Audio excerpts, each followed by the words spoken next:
নমস্কার বন্ধুরা, আপনাদের সকলকে স্বাগত আমার নবান্নের সমাহার চ্যানেলে। আজ আবারও আপনাদের সামনে নিয়ে চলে এসেছি একটা দারুণ স্বাদের রেসিপি। সামনেই আসছে রথযাত্রা, সেজন্য আজকে বানাচ্ছি রথযাত্রা স্পেশাল খাস্তা গজা রেসিপি। এই রেসিপিটা আপনারা কিভাবে বানাবেন, কিভাবে গজাটাকে একদম খাস্তা বানাবেন, সেটা জানার জন্য কিন্তু ভিডিওটা একটুও স্কিপ না করে পুরোটা শেষ পর্যন্ত দেখতে হবে। তাহলে চলুন আজকের এই রেসিপির ভিডিওটা শুরু করা যাক। এখানে দেখুন আমি নিয়ে নিয়েছি মেজারিং কাপ মেপে 2 কাপ ময়দা। এই মেজারিং কাপ মেপেই কিন্তু আমি ময়দাটা নিয়েছি। আমার এখানে টোটাল 400 গ্রাম ময়দা হয়েছে। আমি 400 গ্রাম ময়দা এখানে ব্যবহার করেছি। এবার এই ময়দাটা নিয়ে নেওয়ার পর এর মধ্যে আমি দিয়ে দিলাম 1/4 চামচ নুন। একটু মিষ্টি জিনিসের নুনটা হলে খেতে ভাল লাগে। আর দিয়ে দিলাম 1/4 চামচ খাবার সোডা। আর এখানে দিয়ে দিচ্ছি 4 চামচ সাদা তেল। আপনারা তেলের পরিবর্তে কিন্তু ঘি বা বাটার ব্যবহার করতে পারেন, কিন্তু এখানে আমি কিন্তু শুধু সাদা তেলই ব্যবহার করেছি। এবার এই সমস্ত উপকরণগুলোকে শুকনো অবস্থায় আমি ভালো করে একটু মেখে নিচ্ছি। ভালো করে মেখে নেওয়ার পর তবে এর মধ্যে কিন্তু আমি জলটা ব্যবহার করব। আপনারা যদি ভিডিওটা একটু স্কিপ না করে শেষ পর্যন্ত দেখেন, তাহলে কিন্তু আপনারাও বাড়িতে খাস্তা গজা এইভাবে বানিয়ে ফেলতে পারেন। এবার আমি এখানে অল্প অল্প জল দিয়ে ডোটা তৈরি করে নিচ্ছি। এই ডোটাতে আমি প্রথমে একবারে জলটা দিচ্ছি না, যতটা জলের প্রয়োজন হবে সেই অনুযায়ী কিন্তু অল্প অল্প জল দিয়ে মেখে নেব। দেখুন আমি ডোটা মেখে নিয়ে চলে এসেছি। আমি একদম ভালো করে মসৃণ করে এটাকে মেখে নিয়ে একটু দেখুন এইভাবে রেখেছি। এবার এটাকে আরেকটু ভালো করে মেখে নিয়ে 10 মিনিটের জন্য আমি ঢাকা দিয়ে একটু রেখে দেবো কিছুক্ষণের জন্য রেস্টে। তারপর আমি আপনাদের আবার দেখাবো। এবার আমি ফিরে এলাম 10 মিনিট পর। ঢাকাটা সরিয়ে দিচ্ছি, আর একটু এটাকে হাতের সাহায্যে মেখে নেব। হাতের সাহায্যে মেখে নেবার পর আমি থালাটা সরিয়ে দিচ্ছি। এবার আরেকটু হাতে দেখুন এইভাবে একটু করে নিয়ে মেখে নিয়ে এটাকে আমি কিচেন স্ল্যাবের ওপর কিন্তু এইভাবে 2-1 বার একটু মেখে এটাকে আমি বেলে নিচ্ছি। এখানে বেলে নেওয়ার জন্য আমি কোনো কিছুই কিন্তু ব্যবহার করছি না, ময়দা বা তেল কিছুই ব্যবহার করছি না। এইভাবেই কিন্তু আপনারা বেলে ফেলতে পারেন। দেখুন আমি কিচেন স্ল্যাবের ওপর ভালো করে এটাকে বেলে নিচ্ছি। আর যে ভালোভাবে শেপটা রাখতে হবে এরকম কোনো মানে নেই, কারণ এর সাইডের অংশগুলো আমি একটু কেটে বাদ দিয়ে দেব।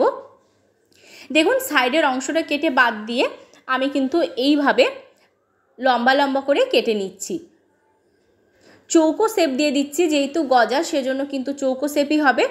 সেজন্য আমি এখানে চৌকো শেপ দিয়ে দিচ্ছি। আর যে অংশগুলো একটু খাঁজ কাটা রয়ে গেছে ওগুলোকে একটু কেটে বাদ দিয়ে দিচ্ছি। এবার দেখুন এটাকেও বাদ দিয়ে দিলাম একটু কেটে দিয়ে। এইভাবে সাইজ করে করে নিয়ে আমি চৌকো গজাগুলো কিন্তু কেটে নিচ্ছি। সমস্ত গজাগুলো আমি এইভাবে চৌকো শেপ দিয়ে কেটে নিয়ে চলে এসেছি। এবার অপর দিকে আমি গ্যাস জ্বালিয়ে কড়াই বসিয়ে দিয়েছি। তাতে দিয়ে দিয়েছি পরিমাণ মতন সাদা তেল। তেলটাকে অতিরিক্ত গরম করব না, যখন তেলটা একটু উষ্ণ হয়ে আসবে তখন কিন্তু এই গজাগুলো আমি দিয়ে দেবো এর মধ্যে।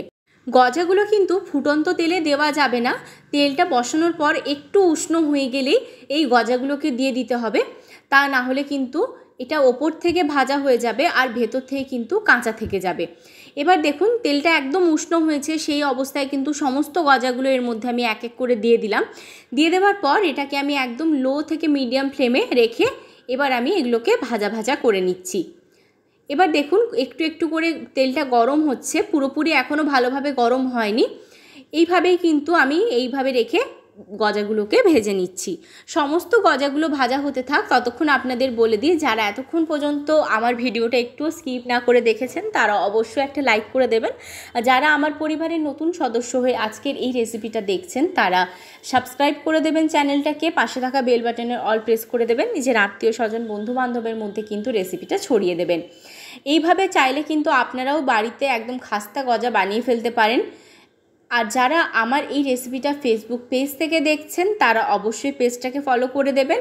আমার পেজের নাম হচ্ছে নবান্নের সমাহার। যারা জানেন না তাদের জন্য একবার বলে দিলাম। দেখুন খুব ভালো করে কিন্তু আমি গজাগুলোকে ভেজে নিয়েছি। এবার এই গজাগুলোর থেকে একটু তেলটা ঝরিয়ে আমি এগুলোকে একটা পাত্রের মধ্যে তুলে নিচ্ছি। আর দেখুন কত সুন্দরভাবে গজার লেয়ারগুলো বোঝা যাচ্ছে। এইভাবে দেখুন সমস্তগুলো ভেজে নিয়ে আমি তুলে নিয়েছি। এবার এগুলোকে এখানে রেখে দিচ্ছি। অপর দিকে একটা ফ্রাই প্যানের বসিয়ে দিয়েছি, তার মধ্যে আমি দিয়ে দিচ্ছি এখানে 2 কাপ চিনি। এই মেজারিং কাপ মেপেই 2 কাপ চিনি দিয়েছি। আর যতটা চিনি দেবেন তার অর্ধেক কিন্তু জল দেবেন। এখানে আমি 2 কাপ চিনি দিয়েছি। সেই জন্য এই মেজারিং কাপ মেপেই 2 কাপের অর্ধেক জল এখানে ব্যবহার করেছি। এবার এই চিনিটা মেল্ট হওয়া অবধি আমি অপেক্ষা করব। চিনিটা মেল্ট হয়ে গেলে একটু চটচটে ভাব আসলেই কিন্তু আমি গ্যাসের ফ্লেমটা অফ করে দেবো। এখানে 1 তার বা 2 তার করছি না। আর এখানে আমি অ্যাড করে দিলাম দেখুন 1 চামচ গোলাপ জল। গোলাপ জলটা দিলে কিন্তু খুব সুন্দর একটা স্মেল আসে, সেজন্য ব্যবহার করলাম। এবার দেখুন এটা কিন্তু রেডি হয়ে এসছে, কত সুন্দর একটু চিটচিটে ভাব চলে এসছে। এটা কিন্তু একদম রেডি। এবার আমি গ্যাসের ফ্লেমটা অফ করে দেবো। আমি আবারও বলছি এখানে 1 তার বা 2 তার হবে না, অল্প একটু চটচটে ভাব আসলেই কিন্তু চিনি রস শিরাটা একদম বন্ধ করে দেবেন। দিয়ে ফুটন্ত অবস্থাতেই, বন্ধ করার পরেই ফুটন্ত অবস্থাতেই এই গজাগুলো এর মধ্যে দিয়ে দেবেন। যারা কম মিষ্টি খেতে পছন্দ করেন তারা কিন্তু এই চিনি শিরার মধ্যে দেওয়ার পর 10 মিনিট পরেই গজাগুলো তুলে নেবেন। আর যারা একটু মিষ্টি মিষ্টি রসালো ভাব খেতে চান তারা কিন্তু এইভাবে চিনি রসের মধ্যে গজাগুলোকে রেখে দেবেন। আধ ঘন্টা বা 1 ঘন্টা রেখে দিলেই কিন্তু চিনির শিরাটা এই গজাগুলো টেনে নেবে। আমি এখানে আধ ঘন্টা রেখেছি, আপনারা চাইলে 1 ঘন্টাও রাখতে পারেন। এইভাবে একটু রেখে দিচ্ছি, দিয়ে চিনির শিরাটা যতক্ষণ না গজাগুলোর মধ্যে ভালোভাবে ঢুকে যাচ্ছে ততক্ষণ পর্যন্ত কিন্তু আমি অপেক্ষা করব। তবে যারা মিষ্টি কম খেতে চান তারা কিন্তু 10 মিনিট রাখার পরেই তুলে নিতে পারেন। এদিকে দেখুন ফিরে এসেছি আমি আধ ঘন্টা পরে, কত সুন্দরভাবে চিনির শিরাটাকে গজাগুলো টেনে নিয়েছে। একদম রসালো ভাবের খাস্তা একটা গজা তৈরি হয়ে গেছে। এইভাবে কিন্তু আপনারাও তৈরি করে নিতে পারেন খুব সহজেই গজার এরকম একটা রেসিপিটা আপনাদের কেমন লাগলো আমাকে অবশ্যই কমেন্ট করে জানাবেন। ভালো লেগে থাকলে লাইক, শেয়ার, কমেন্ট আর সাবস্ক্রাইব করতে ভুলবেন না। সাবস্ক্রাইব করার পর পাশে থাকা বেল বাটনের অল অবশ্যই প্রেস করে দেবেন, যাতে আমার চ্যানেলে যে কোনো নতুন রেসিপি আসলে তার নোটিফিকেশন আপনারা সবার আগে পেয়ে যান। আপনাদের একটু ভেঙে দেখালাম যে গজাটা কতটা খাস্তা হয়েছে, আপনারা দেখতেই পেলেন কত সুন্দর খাস্তা হয়েছে।